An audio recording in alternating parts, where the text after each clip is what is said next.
Let us have this conversation.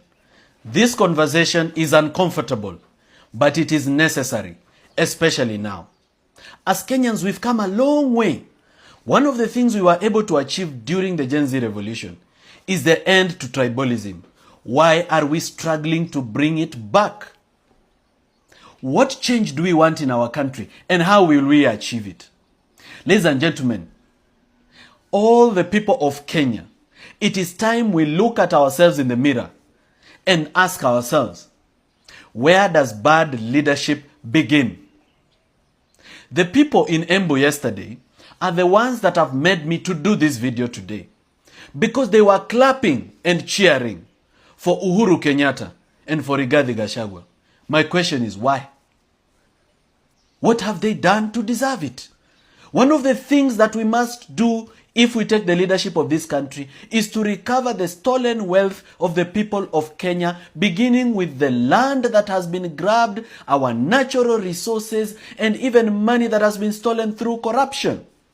Why should you people tell us that once Uhuru has retired, uyo wacha apumzike? Why should he rest with our money?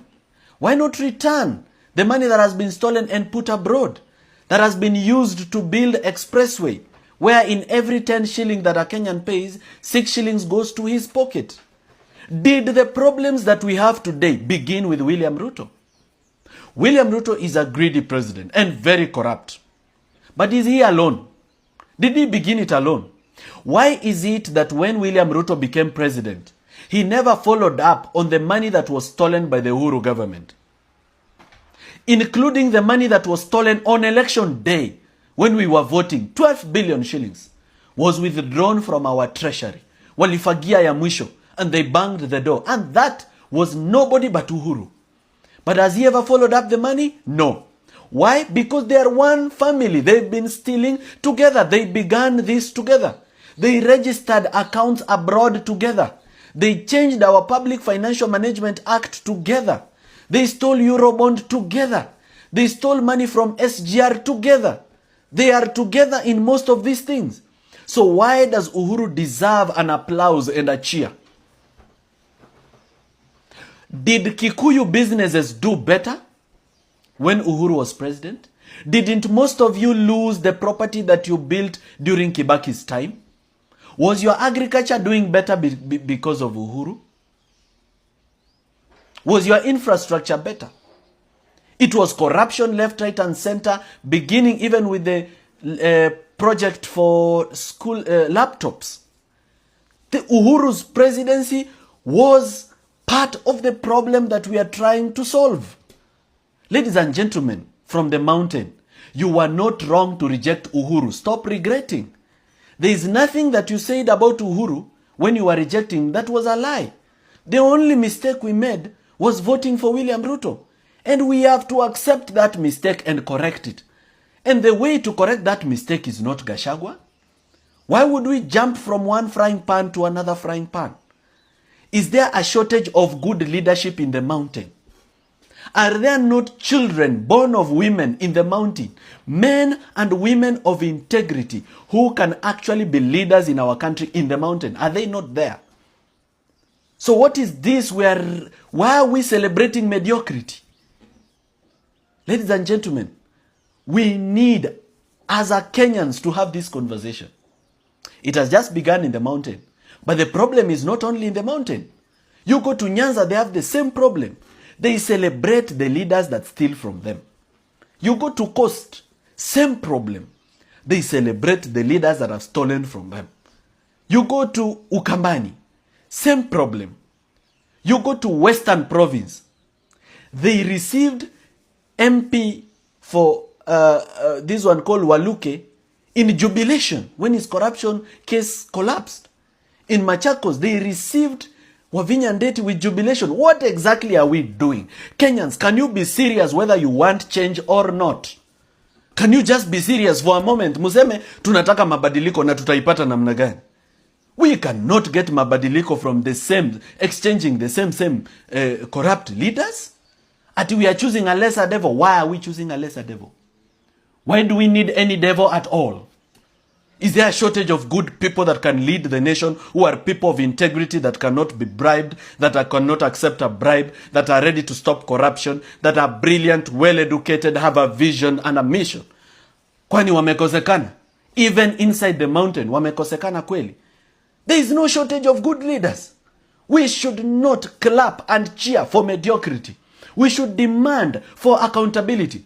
And let me tell you this, Kenyans, and this is not only to the people of the mountain, this is to all Kenyans. There is no benefit when the leader comes from your tribe, but there is benefit when a leader is a person of integrity with a vision and who is accountable. There is benefit for everyone. A leader doesn't have to come from your tribe. And let me ask the people of the mountain, the governors that steal from you, are they from a different tribe? Did somebody come from Nyanza come and become a governor in Kirinyaga and steal from you? Did somebody come from Western? Did somebody come from Coast?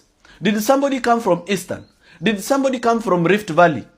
The governors who have stolen your resources, made you poor, your hospitals don't have medicine. I have toured your hospitals.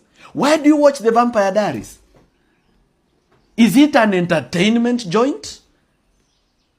You don't watch the Vampire Diaries for entertainment. The Vampire Diaries is to provoke you to take action about your nation. It is to provoke you to think of change and think of a better Kenya. The governors who are stealing from you, they are from your tribe. Mbona hawajawaonea huruma? Kwa nini hawajasema mimi ni governor wa hii county, mimi ni Mkikuyu kama hao Wakikuyu wenye naongoza sitawaibia? Why? There is no benefit that even the people of my tribe can get at just because I become president. The only benefit they can get is if I clean up the economy and make the economy work and make investors make money and make people, get employment and bring investment and end corruption. They will benefit not just because they are from my tribe, because every Kenyan is benefiting. They'll benefit like every other Kenyan. They'll make their money. They will grow. They'll buy their property. My friends, please don't celebrate these people. They are the reason we are in this problem. Hakuna kupigia makofi watu wa ufisadi. Unapiga makofi ya nini? Ya nini? Unapigia makofi kama nani? Umetusaidia na nini? Why? Gachagua was impeached. What has the mountain lost? What have you lost? What have you lost? Mumepoteza nini? Ever since the guy left, ni nini halikuwa na wafanyia yenye sasa haitafanyika? There was nothing happening and nothing will happen. Ilikuwa ni wizi na watu kutengeneza pesa yao. So why should we sympathize?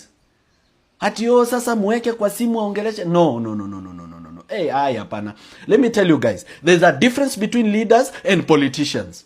I classify myself as a leader. Politicians try to be right. Wanasikiza ground. Ground inasemaje? Ground inasema Gachagua. Wacha tu flow nayo. Mambo ya ground, no. The ground can mislead us. The majority can be wrong.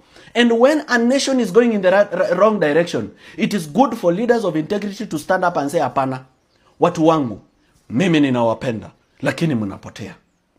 Na nyinyi watu wa Mount Kenya, nitafutieni shamba Nyeri. I want to come and live amongst you. I want to understand the problem. Nataka nikuje tu nijenge nyumba hapo. I live there. I take Moratina with you. I sit with you in hotels and understand what exactly is the problem. Why do we have to take one corrupt leader to replace another one? Eti tunaonea Uhuru huruma. Atafungiwa ICC. Tumpigie kura akue president. Uhuru anakuja anawamaliza. Mnasema Uhuru ametumaliza. Afadhali tupigie Ruto kupanish Uhuru. Ruto anaingia. Ruto ni mbaya. Ametumaliza. Ametumalizia biashara zetu. Biashara nyamakima imeanguka. Wachina wamechukua biashara yetu. Hatuwezi import. Shilingi inafanya vibaya. Ukulima yetu haifanyi vizuri. Toa Ruto. Weka sasa mtu mwingine mfisadi ati is a lesser devil. No. This is not what the Gen Z died for. We didn't die for this. We did not die for this. We didn't die for this. We died for good governance. And it doesn't have to be me. And it doesn't have to be a person from my tribe. It just needs to be a person of integrity. I am satisfied if I see change. I am satisfied. And the people of the mountain need to ask themselves why the people who come from other communities who want to work with the people of the mountain, why they always choose corrupt people and incompetent people to work with. Why do they always make the most unqualified to be the best that they will work with? Why? Why do they want bad leaders at the top? Why do they want bad leaders at the top? Because they want people they can steal with. They know you have resources. They know you have capacity. They know you are a hardworking community. People of the mountain, I love you. I'm your son. I will keep coming. I'll keep doing civic education. Your home will be my home. Your people will be my people. I'll drink your milk. I'll dance to your music. But God has blessed you. He has blessed you with wealth and He has blessed you with numbers. Let us use those numbers to change our country. It can be somebody from the mountain or it can be somebody from somewhere else, but let it be a person of integrity. Let us flush the whole system. Let us clean it up. Let us end the culture of bad governance and bad leadership. This message is not only for the people of the mountain. It is also for you, a Kenyan, wherever you come from, in Western Province, in Nyanza Province, in Rift Valley, in Coast, in Eastern, in Northeastern. Do not celebrate and be happy and cheer the same people that have put you in the problem that you are in. Reject manufactured poverty. Let us emancipate ourselves from this trap. Let us build our own leaders. And let's be ready to support a poor person or even a middle income person to be our president. Let's not look for the people who bring us money. Shika pesa kidogo, nini, shika leso, shika nini, munipigie kura. No. Tutafute watu wenye maadili mema ambao watapeleka Kenya yetu mbele. And that is why I have always been saying, removing William Ruto is not the ultimate solution to the problem in Kenya. The problem in Kenya comes from the people of Kenya. And that's why I rarely focus on the big leadership. I focus on the people. The reason I do vampire diaries and civic education all over the country is because my target is the people of Kenya. Because they are the employers. They are the ones who employ leaders. If the people of Kenya were serious about good governance, some people will never become president or cabinet secretary or governor. Why should somebody steal from NYS and become your governor? Why should somebody steal from judiciary and become your women rep? Why should somebody steal from Ketraco and become your governor? Why should somebody steal from Kenya Ports Authority and become your MP? Why? It shows that the problem is not leaders. The problem is us. We are the ones who need to change how we look at leadership and how we vote. And as Kenyans, let us be ready to have this conversation. Let us be ready to change. And if we are ready to change, mimi ninaamini itabadilika.